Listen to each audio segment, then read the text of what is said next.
So as we were discussing the chapter gravitation, and in today's class we are going to start with a new topic, that is pressure. Now basically pressure को understand करने के लिए we have taken up an experiment or an activity जिसको हम पहले समझेंगे और फिर हम उससे कन्फर या फिर इन्फर करेंगे कि एक्चुअल में प्रेशर होता क्या है. ना बेसिकली इस एक्टिविटी के लिए हमने क्या किया है, एक वुडन बॉक्स लिया है या फिर एक wooden block. This is a wooden block, right. ये एक वुडन ब्लॉक है जिसको हमने लिया है. Now what you need to do with this wooden block is कि आपको अपने थंब से, like keep your thumb here, like suppose this is your thumb, just keep your thumb here and apply force as much as possible. यानी कि ये जो wooden block है इसके ऊपर आपको अपने थंब को रखना है और जितना भी आप उस पर फोर्स अप्लाई कर सकते हो इस वुडन ब्लॉक पे उसे अप्लाई करो. लेकिन आप ये चीज़ ऑब्जर्व करोगे कि आप जितना भी फोर्स अप्लाई कर लो, आपका जो थंब है वो वुडन ब्लॉक के अंदर नहीं जाएगा, राइट. तो यानी कि इस वुडन ब्लॉक पे जब मैंने अपना थंब रखा तो मैं चाहे कितना भी फोर्स अप्लाई कर लूँ, जो मेरा थंब है वो वुडन ब्लॉक्स के अंदर नहीं जाएगा. यानी कि the thumb will not gate inserted into the block, right.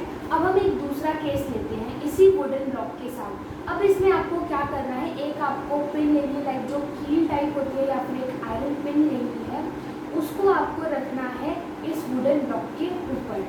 This is the wooden block and this is an iron pin, right.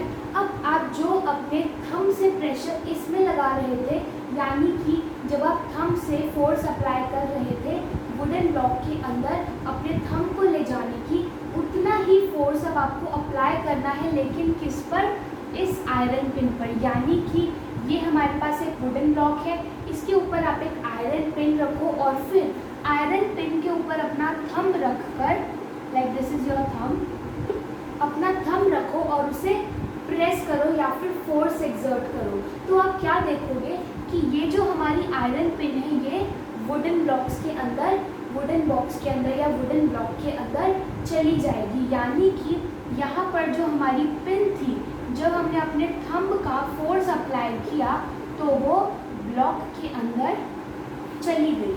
Now अब आपके माइंड में अगर ये आ रहा है क्वेश्चन कि हमने सेम थंब से सेम फोर्स अप्लाई किया सेम वुडन ब्लॉक्स पे, तो इस केस में हमारा थंब वुडन ब्लॉक के अंदर क्यों नहीं गया, और यहाँ पर आयरन पिन पे जब हमने सेम फोर्स लगाया तो आयरन पिन वुडन ब्लॉक के अंदर क्यों चली गई.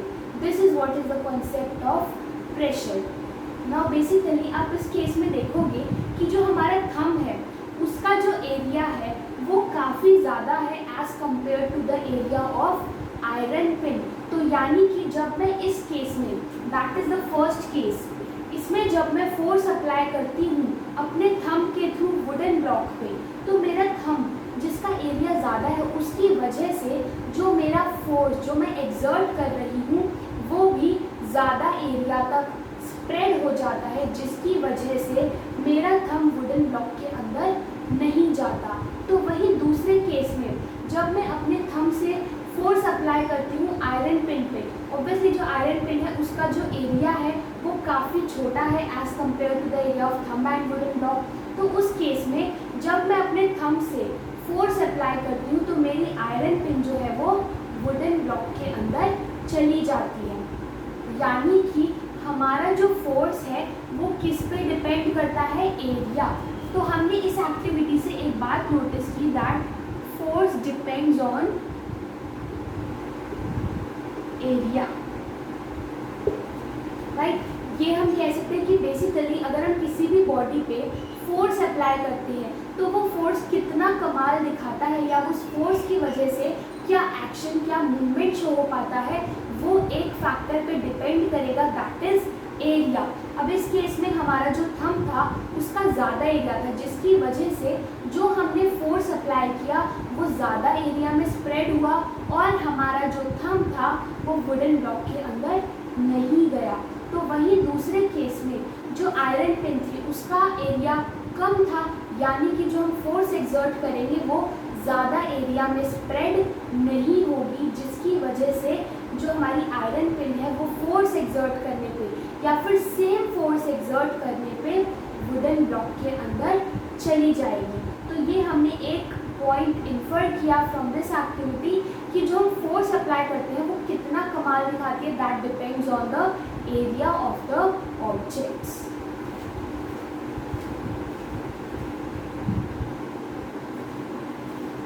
तो अभी हमने एक एक्टिविटी से ये इन्फर किया था कि जो फोर्स होता है वो किस पे डिपेंड करता है, on the area on which it is acting, यानी कि हम किस चीज़ पे फोर्स लगा रहे हैं उसकी एरिया पे डिपेंड करता है कि वो फोर्स कितना कमाल दिखाएगा। Now the second activity we are going to do is with a brick. Now basically ये हमने एक ब्रिक ली है जिसको हमने एक केस में तो स्लैंडिंग या फिर ऐसे रख दिया है like in a rest position, और दूसरे ही केस में हमने उसे स्टैंडिंग पोजीशन में रख दिया है। तो हमने एक ब्रिक ली है, उसको हमने एक में तो रेस्टिंग पोजीशन में डाल दिया है, दैट इज वो लेटी हुई टाइप है, एंड सेकेंड केस में वो स्टैंडिंग पोजीशन में है, राइट। अब बेसिकली आप देखोगे या फिर आप इसको अगर ग्राउंड पे ऑब्जर्व नहीं करना चाहते तो कोई भी एक कुशन एरिया लो और वहाँ पे इन दोनों ब्रिक्स को रखना, तो तब आप देख सकते हो कि जो ये वाली ब्रिक है ये ग्राउंड पे या फिर उस एरिया पे कम प्रेशर अप्लाई करेगी एज कम्पेयर टू दिस। अब जब आप इस ब्रिक को कहीं पे रखोगे तो यू कैन सी कि ये जो ब्रिक है, जो हमारी लेटी हुई ब्रिक है, वो कम फोर्स अपना लगाएगी या फिर कम प्रेशर अप्लाई करेगी ग्राउंड पे as compare to the brick which is standing. ना बेसिकली आप इसके लिए अपने आप से भी एक तरीका सोच सकते हो। आप लाइक अगर बेड पे लेटे हुए हो, you are like sleeping down और doing any activity by leaning down on the bed, तो उस केस में जो बेड है उस पर आपका कम फोर्स अप्लाई हो रहा है, लेकिन अगर आप बेड के ऊपर खड़े हो तो उस जगह पर ज़्यादा फोर्स अप्लाई हो रहा है। तो इस एक्टिविटी से हमें ये और पता चला कि बेसिकली जो हमारा फोर्स है वो एक और चीज़ पे डिपेंड करता है, area of the object. Force depends on the area of object, या फिर आप ये भी कह सकते हो कि जो एक ऑब्जेक्ट का एरिया होता है उसके ऊपर डिपेंड करता है कि वो ऑब्जेक्ट कितना फोर्स अप्लाई करेगा ग्राउंड पे। तो ये हमने दो एक्टिविटीज़ की जिनसे हमने दो बातें निकाली। द फर्स्ट वन इज जो हमारा फोर्स है वो जिस बॉडी पे एक्ट करेगा उसके एरिया के ऊपर डिपेंड करता है, और सेकेंडली जो फोर्स है, जिस बॉडी जो फोर्स लगा रही है उसके एरिया पे भी डिपेंड करता है हमारा फोर्स। तो ये जो दोनों बातें हैं इन दोनों से निकल के आता है हमारा प्रेशर।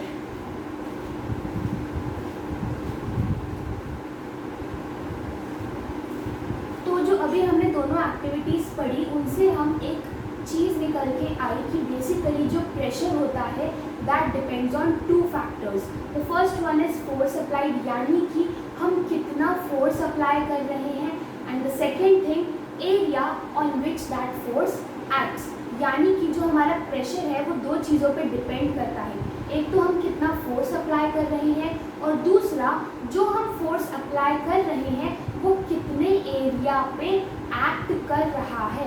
तो इन दोनों फैक्टर्स की वजह से हमारा प्रेशर निकल के आता है। लाइक हमने जैसे पढ़ा था कि जब हमारे पास दो ऑब्जेक्ट्स थे उनमें से अगर एक स्टैंडिंग पोजीशन में था और एक लेटा हुआ था, तो उस केस में जो स्टैंडिंग वाला था वो ज़्यादा प्रेशर अप्लाई कर रहा था। अब बेसिकली ऐसा क्यों हुआ, देखिए जो हमारा स्टैंडिंग पोजीशन में ऑब्जेक्ट था, लाइक आप देखो ये था मेरा एक ब्रिक और ये थी मेरी दूसरी ब्रिक, तो दोनों ब्रिक्स में से किसका एरिया कम होगा? ऑब्वियसली इस वाली ब्रिक का एरिया कम होगा, यानी कि अगर मेरी ब्रिक का एरिया कम है या फिर किसी भी ऑब्जेक्ट का एरिया कम है तो जो फोर्स अप्लाई होगा उसे कितने एरिया पे काम करना पड़ेगा? कम एरिया पे। तो जो हम फोर्स या जो ब्रिक अप्लाई करेगी उसे सिर्फ थोड़े से एरिया पे एक्ट करना पड़ेगा, जिसकी वजह से इस केस में हमारा प्रेशर ज़्यादा होगा, राइट। और ये जो हमारी दूसरी ब्रिक है जो लेटी हुई है इसका सरफेस एरिया ज़्यादा है, यानी कि जो हम फोर्स अप्लाई करेंगे वो इजीली स्प्रेड हो पाएगा ज़्यादा एरिया पे, जिसकी वजह से ये वाली जो ब्रिक है वो कम प्रेशर अप्लाई करेगी, राइट। तो ये हमारे पास हमने जो एक्टिविटी की थी उससे एक पॉइंट निकाला कि जो स्टैंडिंग ब्रिक थी या कोई भी स्टैंडिंग ऑब्जेक्ट या फिर जिसका एरिया कम होता है, सरफेस एरिया कम होता है, उस केस में जो वो बॉडी फोर्स अप्लाई करेगी वो काफ़ी कम जगह पे ही एक्ट करेगी, जिसकी वजह से वो बॉडी ज़्यादा प्रेशर लगाएगी एंड वाइसा वर्सा। तो इससे हमारे पास एक चीज़ निकल के आती है कि जो हमारा एरिया होता है that is inversely proportional to pressure. ये हम कह सकते हैं कि जो हमारा एरिया होता है that is inversely proportional to pressure, यानी कि एरिया ज़्यादा होगा तो प्रेशर कम होगा, और अगर एरिया कम होगा तो प्रेशर ज़्यादा होगा। तो चलिए ये तो पढ़ लिया हमने प्रेशर क्या होता है और प्रेशर कैसे एक्ट करता है। प्रेशर दो फैक्टर्स पे डिपेंड करता है, फोर्स कितना अप्लाई हो रहा है और कितनी एरिया पे अप्लाई हो रहा है। और दूसरा हमने पढ़ा कि area is inversely proportional to pressure या फिर pressure is inversely proportional to area. Now let us see a proper definition of pressure. Now pressure, it is the force acting perpendicularly on a unit area of object. Now basically pressure जो है वो एक तरीके से force ही है जो हमारा एक unit area पे object apply कर रहा है in a perpendicular direction. तो pressure basically क्या है?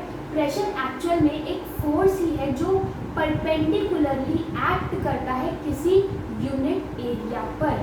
तो यानी कि प्रेशर क्या हुआ, एक फोर्स जो परपेंडिकुलरली यानी कि स्ट्रेट लाइन में एक्ट करता है किसी यूनिट एरिया ऑफ ऑब्जेक्ट पे। Now let us see that what is the formula for pressure. The formula for calculating pressure is force upon area and the SI unit of pressure is pascal, that is PA, right. तो ये होती है हमारी SI unit of pressure, pascal PA। तो हमने पढ़ा कि pressure दो फैक्टर्स पे डिपेंड करता है, force applied and the area on which it is acting. Area और pressure is inversely proportional to the area. और प्रेशर एक्चुअल में होता क्या है, ये एक फोर्स है जो परपेंडिकुलरली एक्ट करता है किसी यूनिट एरिया पर। प्रेशर का फॉर्मूला है force upon area and the SI unit of pressure is Pascal, that is also referred to as PA.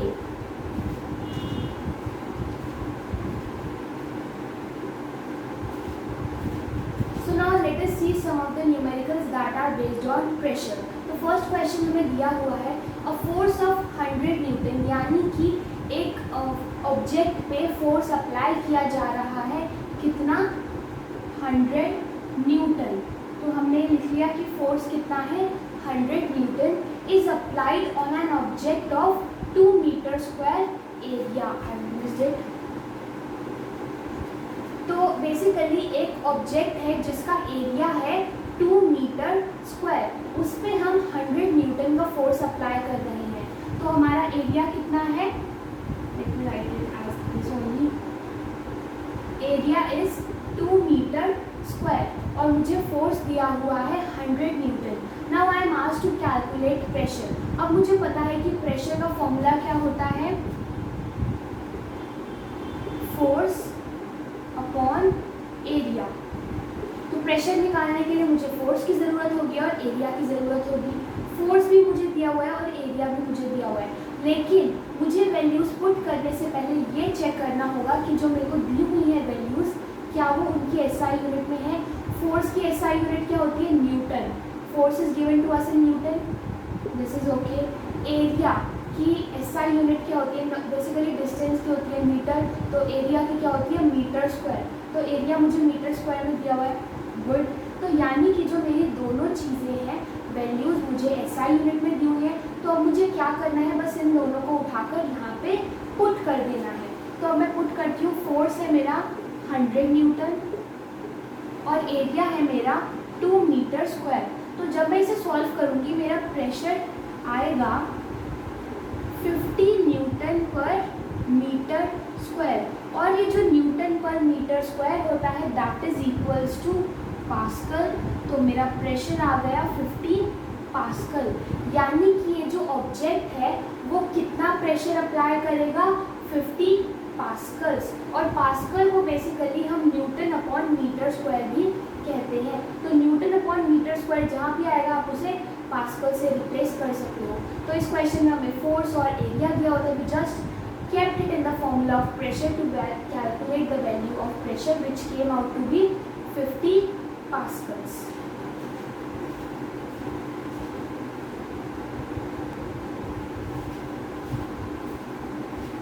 Now let us see another question.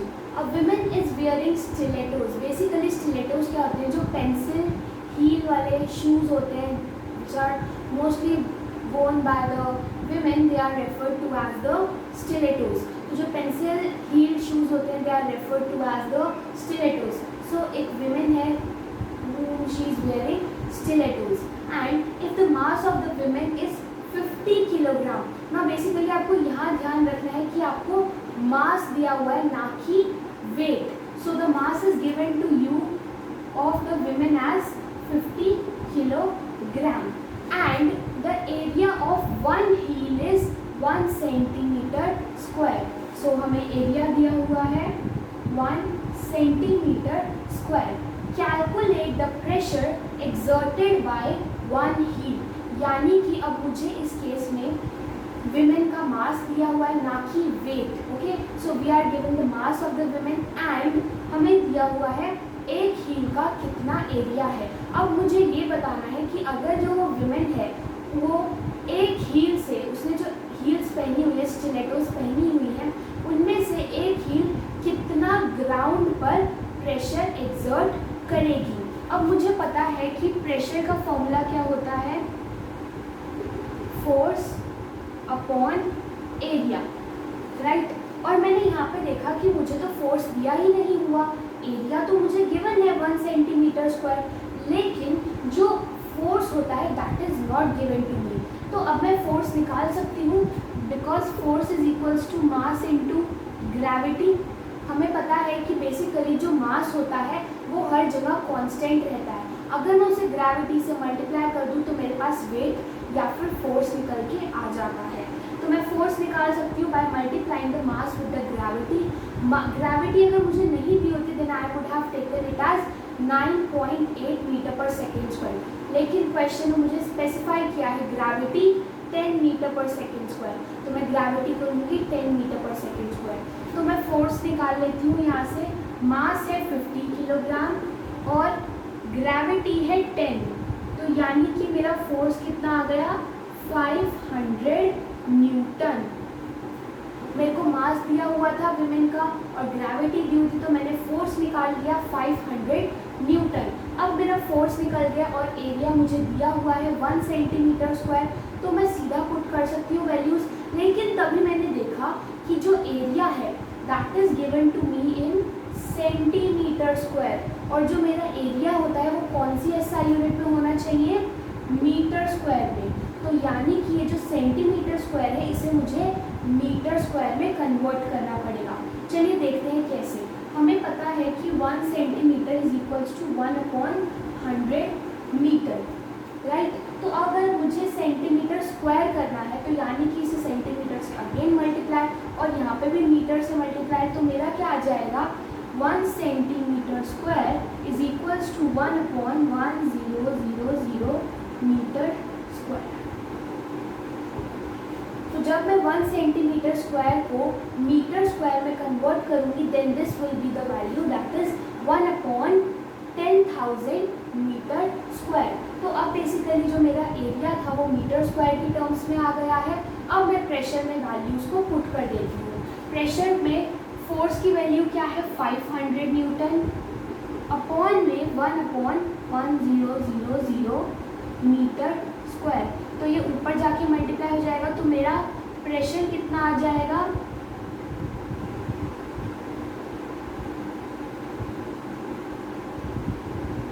This would be the answer.